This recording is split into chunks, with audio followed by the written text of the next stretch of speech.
পুকুরে ভূতের আড্ডা।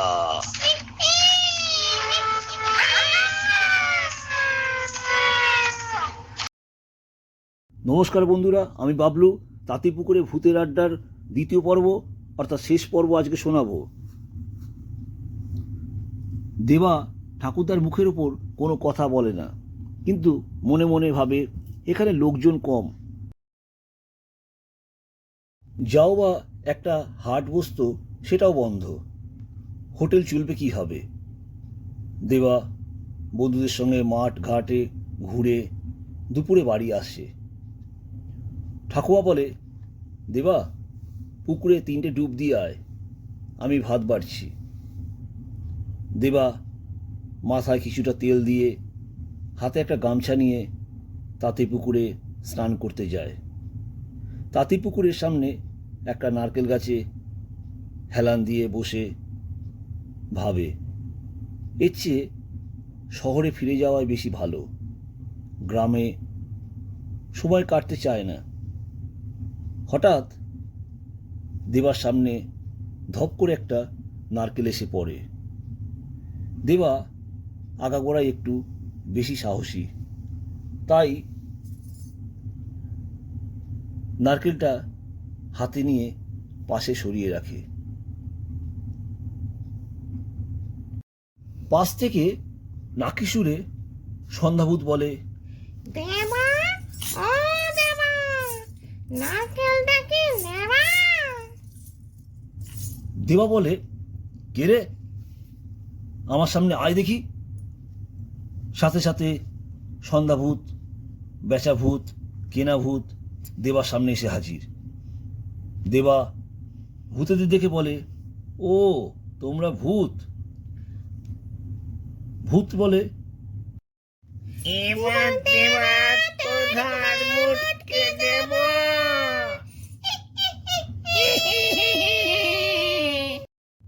দেবা বলে, তাই দাও, কোনো কাজকর্ম নেই, তাই বেঁচে থেকে কোনো লাভ নেই। ভূত বলে, এবার তোর ভূতকে দেখে কোনো ভয় নেই নাকি? আর বলে মরতে চাই। দেবা নিজের গায়ে জড়ানো গামছাটা খুলতেই গলার পইতে দেখে ভূত দুটো ভয় পায়। ও মা গো মা, এ তো দেখছি বামন ঠাকুর। ওই জন্য বেটার কোনো ভূতকে দেখে ভয় নাই তো। ভূতেদের চেঁচামেচি শুনে দিনুভূত শ্যাবড়া গাছ থেকে নেমে আসে। দিনুভূত দেবাকে চিনতে পেরে বলে, ওয়ে, এ আমাদের দেবারত্ন ব্যানার্জি, বামন ঠাকুরের নাতি।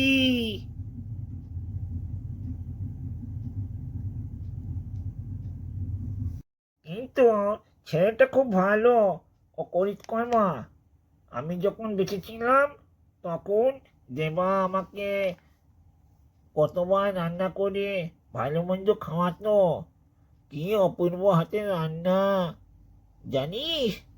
দেবা শহরের নামকরা এক হোটেলে খাওয়া হবে জমজমাটে ভালো কুক।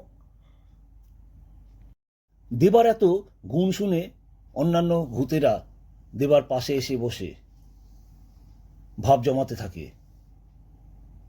একটা ভূত তাড়াতাড়ি এক কাঁদি ডাব, নারকেল, পাকা কলা, পাকা তাল আর গোটা 5 বড় সাইজের কাতলা মাছ দেবার সামনে হাজির করে।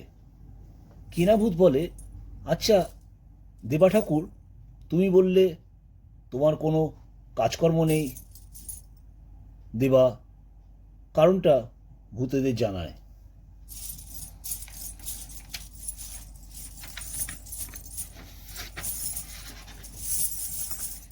এবার ভূতেরা নিজেদের সঙ্গীদের সাথে কিছু একটা আলোচনা করতে থাকে।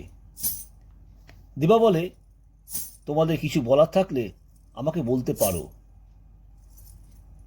দিনুভূত একটু আমতামতা করে বলে, খোকা, একটা কথা বলতে লজ্জা করছে, মানে আর কি বলে মাথা চুলকাতে চুলকাতে বলে, ভূতের সময় একটা আবদার হলো, প্রতিদিন কাঁচা মাছ খেয়ে ভূতেদের জিভের স্বাদ নেই বললেই ভালো হবে। তার উপর গায়ে মাছের আষ্টে গন্ধ বেরায়। তাই তুমি যদি আমাদের রান্না করে দাও। দেবা হো হো করে হেসে বলে, তা নাই করে দিলাম, কিন্তু রান্না করা খাবার খেলে পরে কাঁচা মাছ খেতে ভালো লাগবে না। তাছাড়া তেল মশলা আরও অনেক কিছুই কিনতে হবে, তার উপর আমার হাতে টাকা পয়সা কম আছে। দেবা তাঁতি পুকুরে স্নান সেরে বাড়ি ফিরে যায়।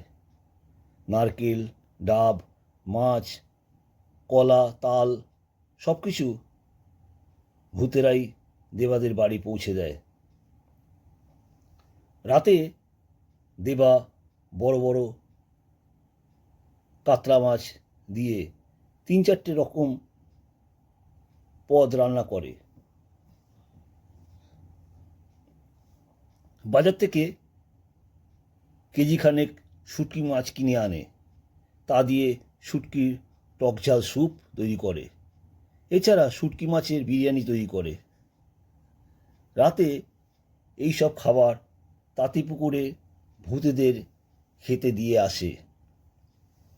বেশ মজা করে 4 ভূত দেবার রান্না করা খাবারগুলো খেয়ে নেয়। ভূতেরা অনেক দিন পর ঝাল ঝাল রান্না করা সুস্বাদু খাবার, স্পেশাল শুটকির বিরিয়ানি খেয়ে তাদের মুখের হাসি ফুটে ওঠে।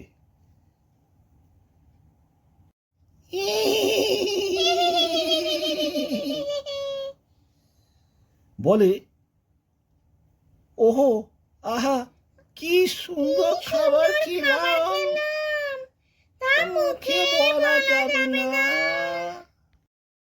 পরের দিন দেবার সঙ্গে ভূতেদের একটা মিটিং হয়। ভূতেদের শেখানো কথা মতো দেবা জমিদার বাড়ি যায়। দেবা একটা প্রস্তাব দেয়, সে তাঁতিপুকুর ও তার সংলগ্ন বাগান কিনতে চায়। জমিদারও ভাবে দেবার মাথা খারাপ, তা না হলে এই ভূতেদের আড্ডায় কেউ পা দেয়? অল্প টাকায় তাঁতিপুকুর ও বাগান কেনার জন্য সব কথা ঠিক হয়ে যায়। দেবা কয়েক মাসের মধ্যে জমি,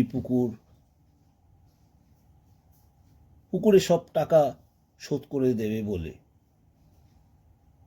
অবশ্য ভিতরে একটা সিক্রেট খবর সবাইকে ভূতেরা জানাতে মানা করেছে, কারণ এতে সাধারণ মানুষ, বিশেষ করে সব বাড়ির ছোট পুচকেগুলো এই 4 ভূতকে ভয় পাওয়া ছেড়ে দেবে। তাই চুপ। দেবাকে বড় বড় কাতলা, রুই আর আরও অনেক রকমের মাছ, নানা রকমের ফল, আরও কত কি, এইসব দূরের হাটে ভূতেরাই পৌঁছে দিত। দেবা ওইসব বিক্রি করে প্রচুর টাকা আয় করে।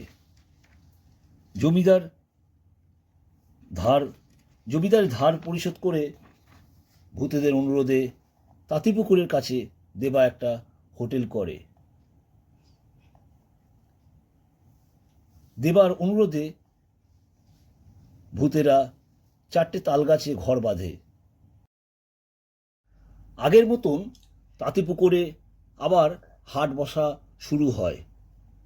এখন সোমবার ও বৃহস্পতিবার হাট বসে। দেবা এই হাটের মালিক, অনেক টাকা ভাড়া পায়। দেবার হোটেলও এখন প্রচুর লোকজন খাওয়ায়। দেবা নিজে হাতে ভূতেদের রান্না করে। এখন ভূতেরা কাঁচা মাছ খায় না, মাঝে মধ্যে নিরামিষ রান্না খায়। চার ভূত এখন অনেক ভালো হয়ে গেছে। তাই বড়দের বলছি, কোনো একটা ছুটির দিনে বাড়ির কচিকাচাদের নিয়ে একবার তাঁতিপুকুরের দেবার হোটেলে এসে দেবার হাতের রান্না খেয়েও। শুটকির বিরিয়ানি? না, তোমাদের জন্য না, এটা চার ভূতেদের জন্য। বিকালে চার ভূতেদের সঙ্গে একসাথে জমিয়ে আড্ডা দিয়ে সন্ধ্যায় বাড়ি ফিরবে। একটা কথা, তোমাদের